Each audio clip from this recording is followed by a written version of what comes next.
contigo através da palavra dele. Palavra que tem poder de cura, de libertação e transformação. E essa palavra que vai nos salvar, em nome de Jesus. Feche seus olhos, soberano Deus, eterno Pai. Papai querido, nós já entoamos louvores diante da tua presença, diante da tua plenitude, da tua magnitude. E nesta hora, ó Pai, vem a melhor parte, que é a tua palavra que tem nos transformado, que tem nos libertado, que tem nos curado, e a tua palavra que tem nos dado paz, refrigério, que tem trazido alento para cada um de nós. E é esta palavra, Senhor, que vai nos salvar. Papai querido, tira em nós tudo que não provém do Senhor, abra o nosso entendimento, quebra as cadeias, quebra as muralhas contra as nossas vidas nesta noite, mas que a partir de agora, ó Pai, a palavra que vai ser ministrada venha achar guarida em cada coração aqui nesta noite. E diante de ti apresento o teu servo, que irá ministrar a tua palavra. Continua usando ele poderosamente, fortalecendo, derramando da tua cura, derramando do teu bálsamo, do teu refrigério, da tua ousadia sobre a vida dele nesta noite. É o que eu te peço, em nome de Jesus, amém? Pega as vossas Bíblias.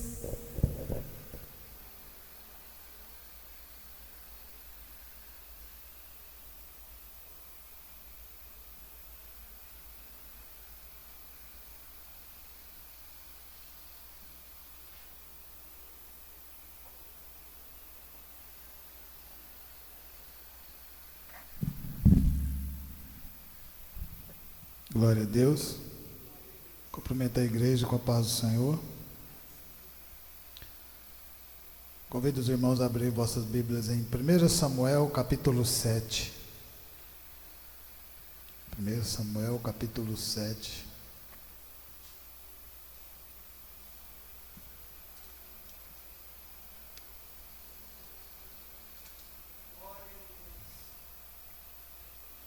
Então vieram os homens de Quiriate Jarim e levaram a arca do Senhor à casa de Abinadab, no horteiro, e o consagraram Eleazar, seu filho, para que guardasse a arca do Senhor. Sucedeu que desde aquele dia a arca ficou em Quiriate Jarim. Tantos dias se passaram que chegaram a 20 anos, e toda a casa de Israel dirigia lamentações ao Senhor. Falou Samuel a toda a casa de Israel, dizendo: se é de todo o vosso coração que voltais ao Senhor, tirai dentro de vós os deuses estranhos e os astarotes, e preparai o coração ao Senhor, e servi a Ele só, e Ele vos livrará das mãos dos filisteus. Então os filhos de Israel tiraram dentre si os Baalins e os astarotes, e serviram só ao Senhor. Disseram mais Samuel: congregarei todo Israel em Mispa, e orarei por vós ao Senhor. Congregaram-se em Mispa, tiraram água e derramaram perante o Senhor. Jejuaram aquele dia e ali disseram: pecamos contra o Senhor. E Samuel julgou os filhos de Israel em Mispa. Quando, pois, os filisteus ouviram que os filhos de Israel estavam congregados em Mispa, subiram os príncipes dos filisteus contra Israel, o que, ouvindo os filhos de Israel, tiveram medo dos filisteus. Então disseram os filhos de Israel a Samuel: não cesse de clamar ao Senhor nosso Deus por nós, para que nos livre da mão dos filisteus. Tomou, pois, Samuel um cordeiro que ainda mamava e o sacrificou em holocausto ao Senhor. Clamou Samuel ao Senhor por Israel, e o Senhor lhe respondeu. Enquanto Samuel oferecia holocausto, os filisteus chegaram à peleja contra Israel, mas trovejou o Senhor naquele dia com grande estampido sobre os filisteus, e os aterrou de tal modo que foram derrotados diante dos filhos de Israel. Saindo de Mispa, os homens de Israel perseguiram os filisteus e os derrotaram até baixo de Bet-car. Tomou então Samuel uma pedra e pôs entre Mispa e Sem. Ele chamou Ebenezer e disse: até aqui nos ajudou o Senhor. Podeis assentar, irmãos.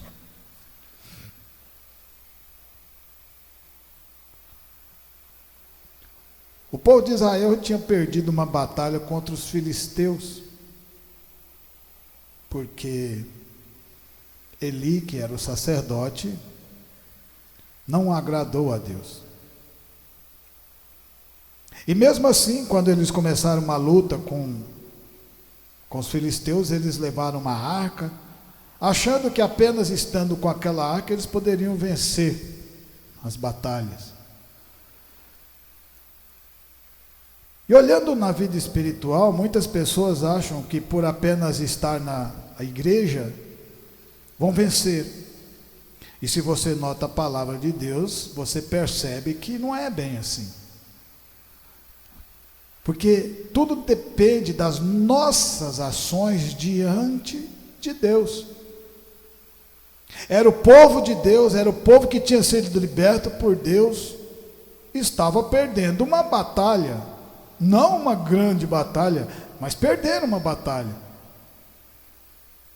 Confiar naquela arca, confiar na presença de Deus, mas a presença de Deus em nossas vidas, ela só acompanha os nossos caminhos a partir do momento que nós também acompanhamos os caminhos de Deus.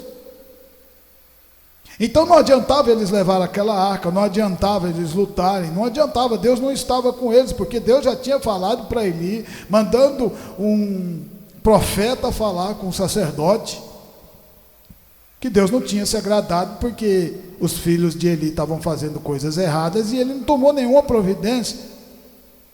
Vindo aquilo que mostra para nós quando Jesus fala: se você amar a Deus, se você amar seu pai, sua mãe, seu filho, sua filha, seu irmão, mais do que a mim, você não é digno de mim. E ainda mais com a responsabilidade que ele tinha de tomar conta das coisas de Deus, tomar conta do sacrifício de Deus.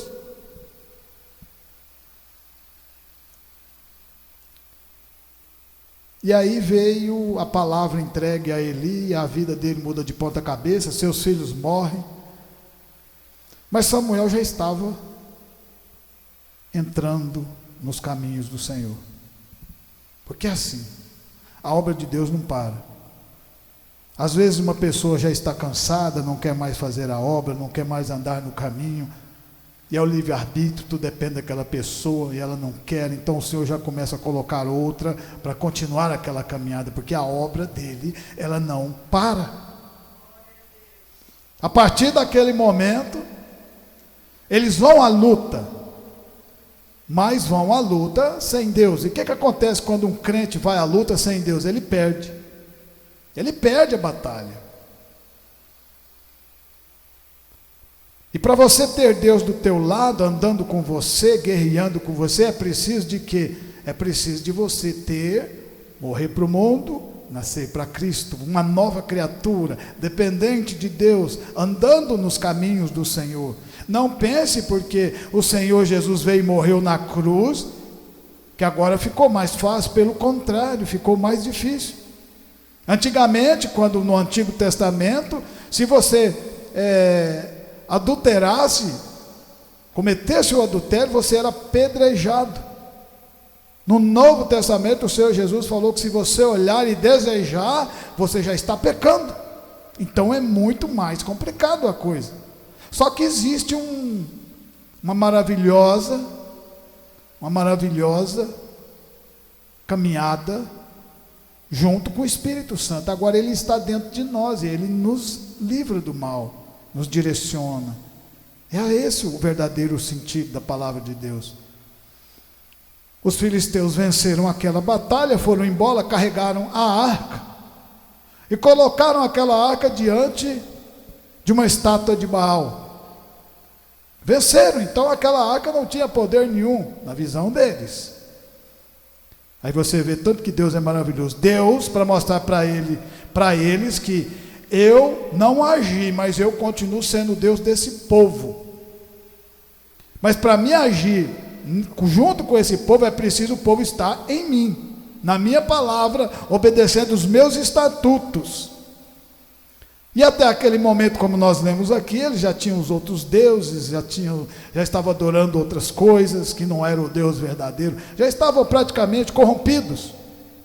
Não tinha visão espiritual. E era isso que Deus queria mostrar para eles, para que eles voltassem e olhassem para dentro de si e vissem que eles precisavam de ser tratados. E Samuel mostrou isso para eles.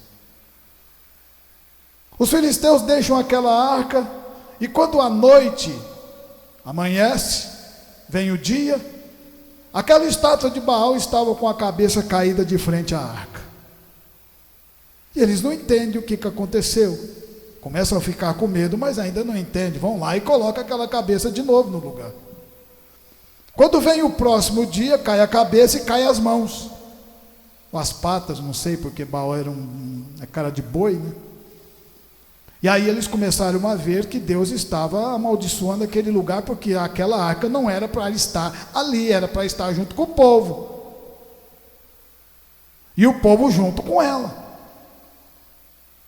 E aí começa a vir feridas, doenças e tudo mais, até que eles vão e entregam aquela arca, eles devolvem aquela arca, aonde nós acabamos de ler. Mas e aí o que acontece?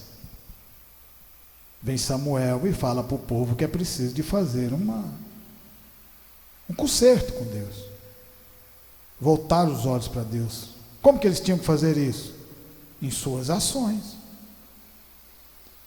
Porque se a gente fala que nós somos crentes, mas nós não temos ações na palavra de Deus, andando nos caminhos, nos preceitos de Deus, então nós somos o quê? Talvez seja por isso que talvez não consigam ouvir a voz e a palavra de Deus. Quando Samuel ainda era uma criança e Deus falou com ele, Samuel, e ele foi até Eli custou entender, a palavra de Deus fala antes que havia poucos sinais de Deus. Por que poucos sinais de Deus? Porque o povo estava distante de Deus.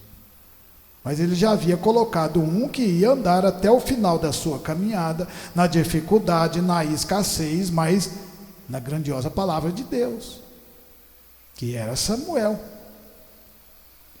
Em Gênesis capítulo 6, a palavra de Deus fala assim, Gênesis 6, versículo 7.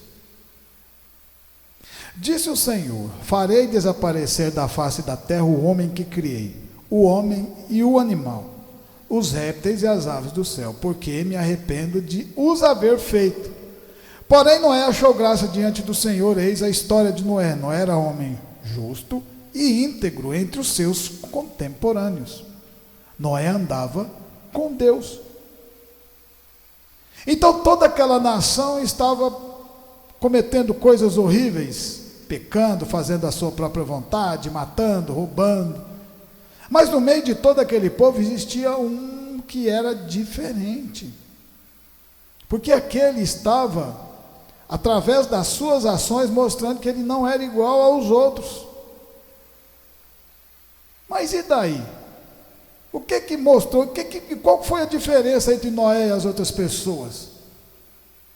Não era igual? Não. Através das ações de Noé, a palavra de Deus fala que Deus viu graça, Noé achou graça diante dos olhos do Senhor. O que aconteceu? O Senhor olhou para Noé e viu a diferença dele e falou assim: eu vou usá-lo, eu vou trabalhar na vida dele, para salvar essa nação, para salvar essa nação que era Noé, a esposa, seus filhos e as noras. Porque se Deus mantesse do jeito que estava, ia acabar os verdadeiros adoradores de Deus. E Deus não interfere no livre-arbítrio. Então como que as outras pessoas iam voltar a adorar a Deus? Você vê o tanto que Deus leva no limite a vida. O que Ele leva no limite por causa do crente? Se não fosse o povo de Deus aqui nessa terra, o nosso mundo já tinha acabado faz tempo. Talvez na Primeira Guerra Mundial, talvez na Segunda, mas já tinha acabado. É isso que nós temos que agradecer a Deus por isso. por Ele ainda estar olhando por nós, nos protegendo e nos fortalecendo. O mundo está um caos, mas é aquilo, quando o Senhor começar a mover a sua mão sobre todas as nações, a coisa vai mudar, porque primeiro Ele deixa que tudo aconteça. Como que Ele vai agir antes do acontecido? Como que Ele vai julgar antes do acontecido? E é isso que nós temos que entender, e às vezes nós não conseguimos entender, não é verdade? Ele deu toda a oportunidade para Eli tomar conta daquilo que ele tinha entregado na mão dele, do tabernáculo. Só que Eli não quis, estava velho, estava cansado de falar com seus filhos e não fazer nada, ao invés de tirar eles de lá. Talvez se ele tivesse mandado eles saírem do templo, talvez isso tivesse agradado a Deus e talvez tivesse mudado um pouco a caminhada dele. Porque ia ver o esforço dele diante da palavra. Nós estamos nos esforçando aqui hoje diante da palavra de Deus. Quando vem dificuldades, quando vem escassez, quando vem o frio, quando vem a chuva, e a gente continua pregando o Evangelho, buscando a palavra de Deus, o conhecimento de Deus, querendo cada vez mais ouvir de Deus a palavra dele, isso agrada a Ele. Agrada. E foi isso que aconteceu na vida de Noé. Todo o resto um caos, todo o resto entristecendo a Deus através das suas atitudes. E casavam-se e davam-se em casamento, quer dizer, eles não estavam nem aí preocupados com Deus. Mas aí quando veio o dilúvio, todos quiseram entrar na arca, não quiseram? Todos quiseram entrar naquela arca que todos os dias passava e via Noé construindo, e falava, você é doido, está mexendo com isso? Que com certeza eles falavam. As pessoas não falam quando a gente vem ouvir a palavra de Deus, falam, por que vocês estão ouvindo essa palavra? Vamos para o mundo, vamos farriar. Não é verdade? Mas Deus já falou conosco. Essa é a grande diferença. Quando você ouve a voz de Deus e você guarda ela com toda a sua força no seu coração, nas nossas ações diante de Deus, a gente mostra que a gente quer cada vez mais aprender e crescer nessa palavra.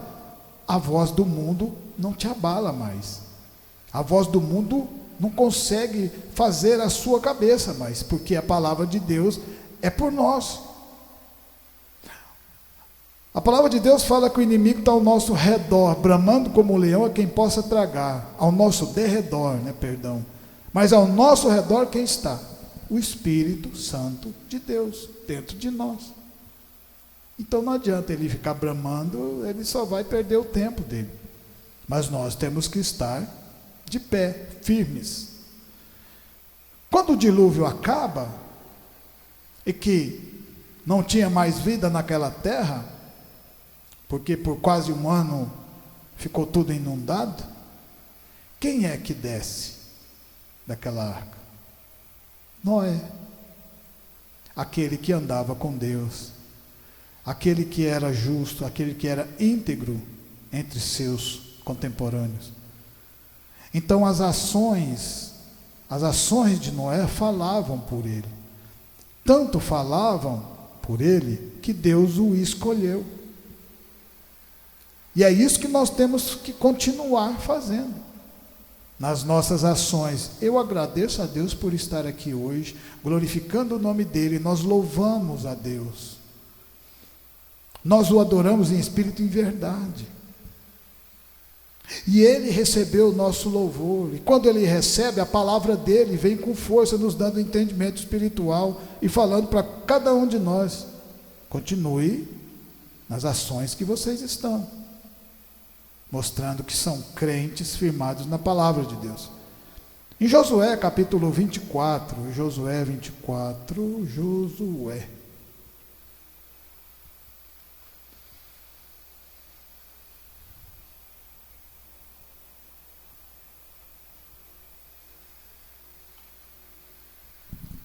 Josué 24.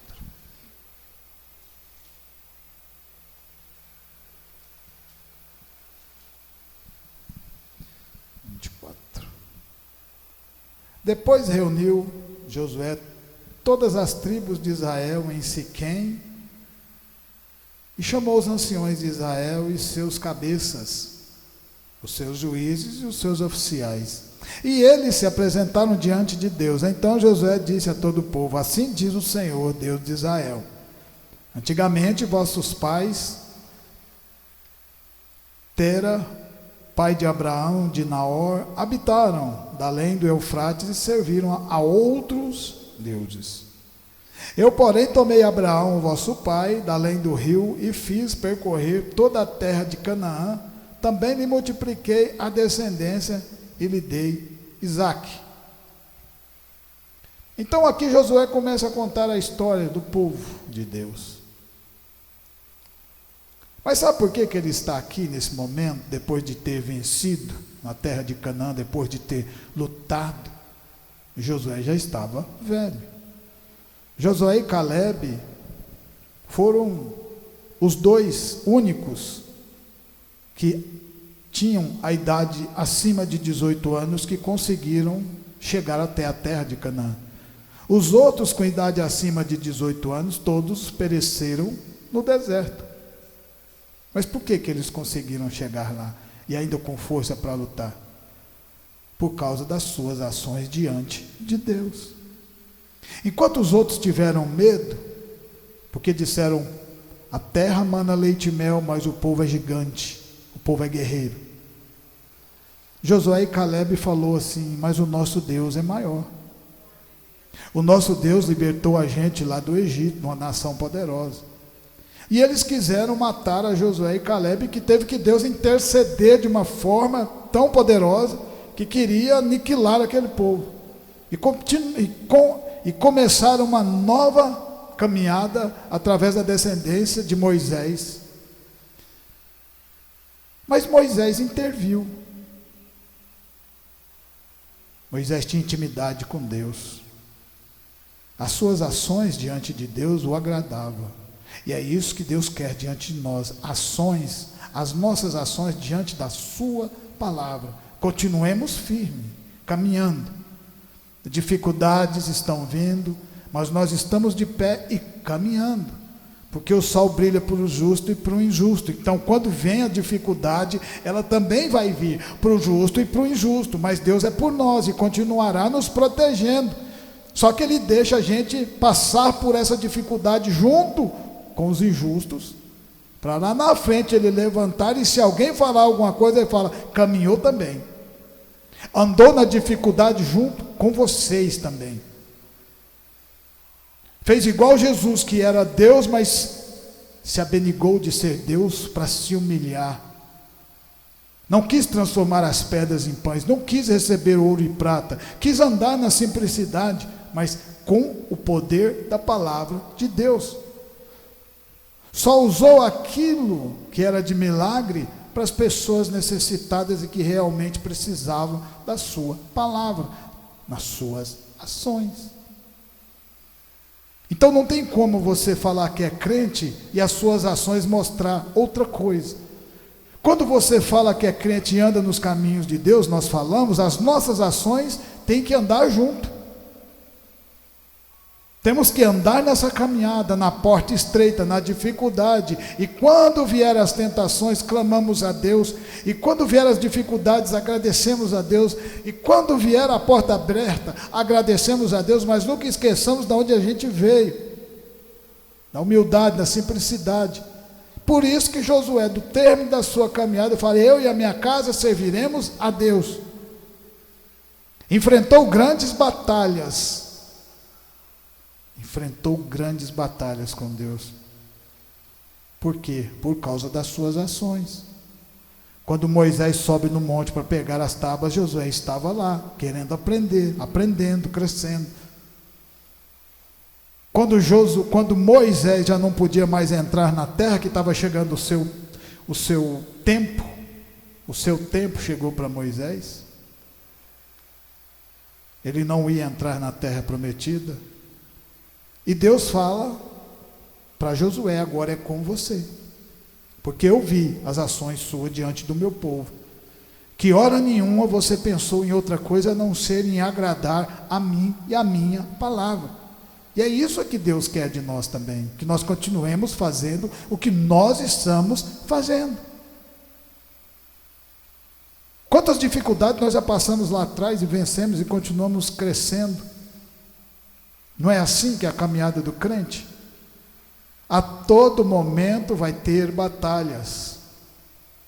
A todo momento. Porque quando você para de lutar, o que acontece? O mundo te engole. O inimigo te engana, te trapaceia. Mas quando você continua lutando, conhecendo a palavra como você conhece, através das suas ações mostrando, nós somos crente, povo de Deus, ele nem encosta. Ele pode encostar em quem está próximo de nós, mas nós mesmos não. Lembra disso? Em Daniel capítulo 3, Daniel capítulo 3, Daniel capítulo 3, versículo 19.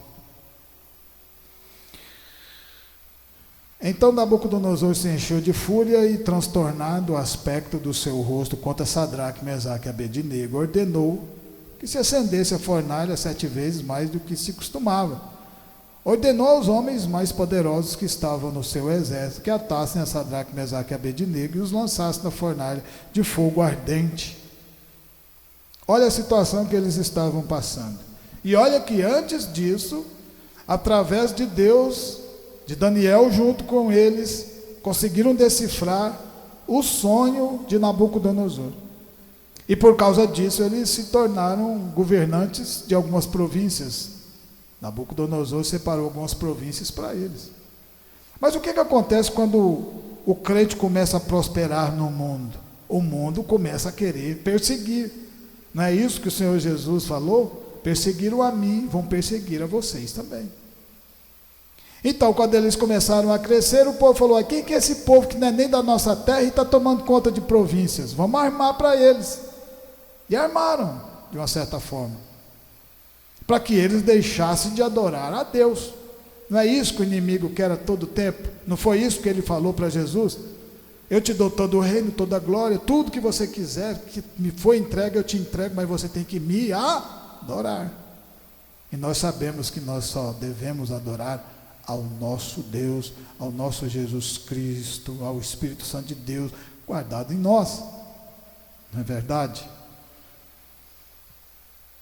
E por que veio essa perseguição diante deles? Por causa das suas ações. As ações de Sadraque, Mesaque e Abednego eram diferentes do povo. Eles não adoravam os deuses dele. Eles adoravam apenas o Deus vivo. O Deus da Babilônia, não. O mundo, não. E aí falou: você não vai adorar, então vamos te jogar num forno quente. Você pensa, você sendo jogado numa fornalha, vivo, é doído. Você vendo aquilo pegar fogo. A palavra de Deus fala que os soldados que estavam empurrando, queimaram, morreram antes de chegar no lugar, antes de empurrar eles para dentro, de tão quente que estava. Mas qual foi a ação, as ações de Sadraque, Mesaque e Abednego? Continuaram firmes, diante daquela situação. Estava tudo mostrando que não ia dar certo, que eles iam morrer, mas eles continuaram firmes, acreditando no Deus que libertou o povo do Egito. É o mesmo Deus nosso, Pai do Jesus Cristo, que morreu lá naquela cruz, para que nós recebêssemos o Espírito Santo de Deus. Então não importa a situação que tiver de vir, não importa a situação, o problema que vier diante de nós, o nosso Deus cuida.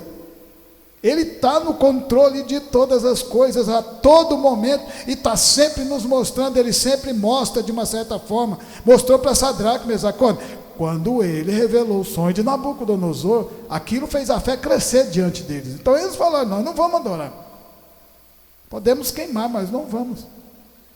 E através das ações desses 3, jogado no forno, tudo parecia que tinha acabado, toda aquela batalha perdida, mas o Senhor mostra que quando nós somos crentes e as nossas ações falam pela palavra de Deus, mostra que nós continuamos nessa palavra. Não importa o que você achar que o problema seja grande, a situação seja impossível de ser revertida, o Senhor vai lá e mostra que pode. Ele mostra que Ele é. que Ele cura, que Ele liberta, que Ele transforma, que Ele faz milagres, que Ele muda, que Ele para o tempo. E quando eles são lançados, Deus entra no meio daquela briga, junto com eles.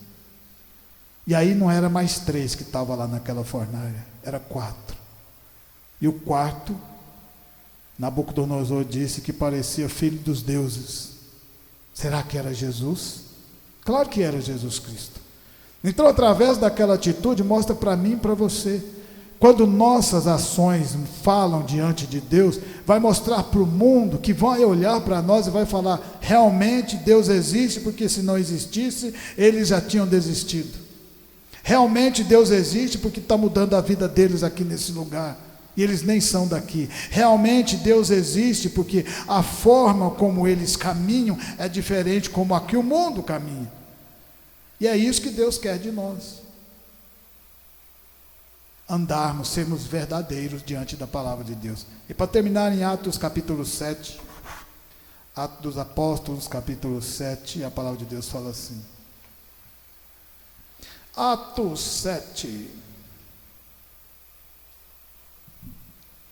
Atos 7, 54.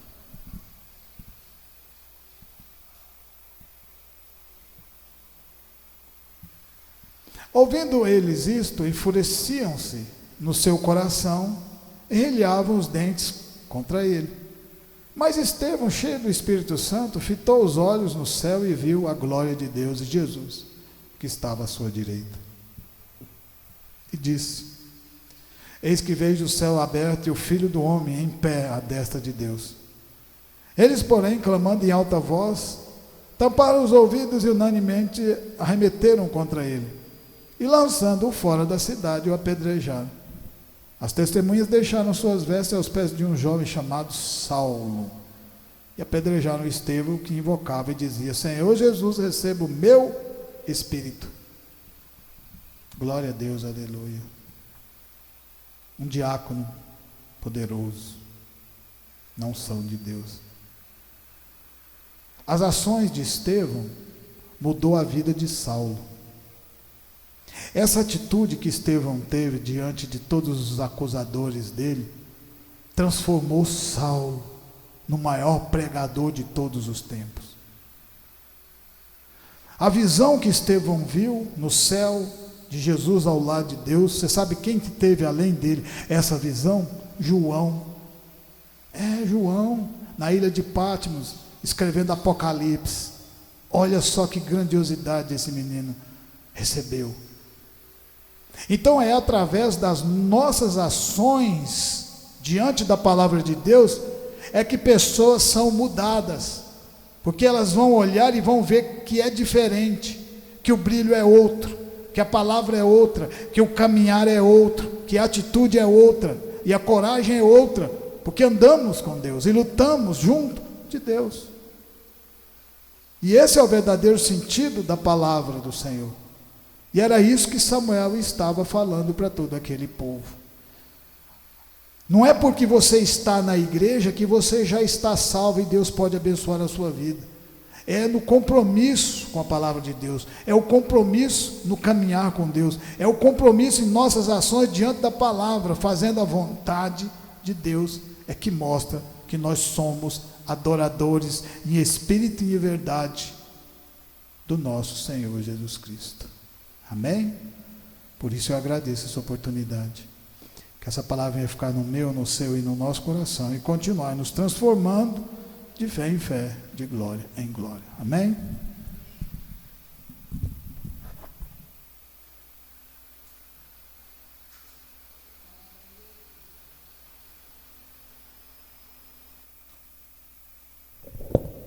Amém? Quem precisa de oração? Então vamos colocar de pé, vamos agradecer a Deus por essa rica palavra em nome de Jesus.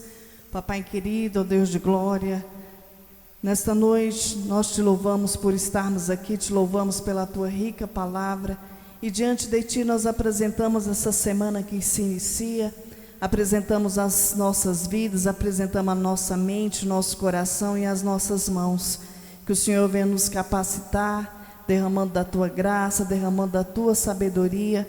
E tudo que fizermos, Senhor, venha ser por excelência e que o Senhor venha prosperar tanto a nossa vida material como a espiritual, ó Pai, durante toda essa semana, em nome de Jesus. Papai querido, abençoa a tua igreja, ó Pai, que todos venham cumprir com as suas obrigações. É o que nós te pedimos. Derrama da tua graça, derrama do teu poder, da tua sabedoria, da tua força e do teu discernimento sobre cada um de nós. Alcança a nossa família, os filhos, esposo, esposa. Que o Senhor venha continuar guardando, que o Senhor venha continuar livrando de todo o mal em nome de Jesus, e que a graça do Senhor venha ser derramada sobre a vida deles, como o Senhor tem derramado sobre as nossas. Abençoa, Senhor, os nossos vizinhos da direita, da esquerda, da frente, do fundo. Abençoa com a tua paz, com a tua cura, com o teu refrigério, com a tua libertação e a tua transformação. E que as bênçãos sem medidas do Senhor venham alcançá-los cada um nesta noite, em nome de Jesus. Estenda as suas mãos, que a graça do nosso Senhor Jesus Cristo, o grande amor de Deus e as doces consolações do Espírito Santo estejam com cada um de nós. Nós dizemos amém. Glória a Deus.